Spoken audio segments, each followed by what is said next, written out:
2025 30শে April জাতিগত জনগণনা 2025-এর কেন্দ্র সরকার মঞ্জুরি দিয়ে দিয়েছে। তো এই টপিকটি তোমাদের আপকামিং যে কোনো এক্সামের ক্ষেত্রে খুবই গুরুত্বপূর্ণ।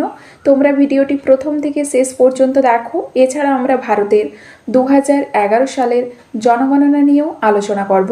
তোমরা ভিডিওটি দেখো। ভারতের মোট সাক্ষরতার হার কত? 74.04%। পুরুষ সাক্ষরতার হার কত? 82.14%। মহিলা সাক্ষরতার হার কত? 2011 সালের জনগণনা অনুসারে 65.46%। ভারতের জনঘনত্ব কতজন? 382 জন প্রতি বর্গ কিমিতে। 382 জন। 15 নম্বর প্রশ্ন দেখো, প্রতি 1000 জন পুরুষে মহিলার সংখ্যা কত? 940 জন প্রতি বর্গ কিমিতে।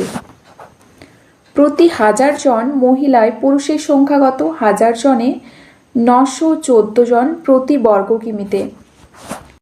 মহিলার সংখ্যা কোন রাজ্যে সবচেয়ে বেশি? কেরলে সবচেয়ে বেশি মহিলার সংখ্যা।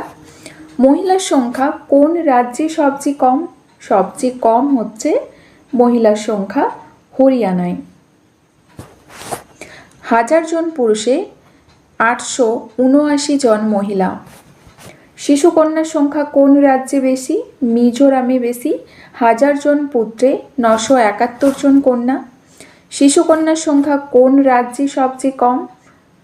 হরিয়ানাতে 1000 জন শিশু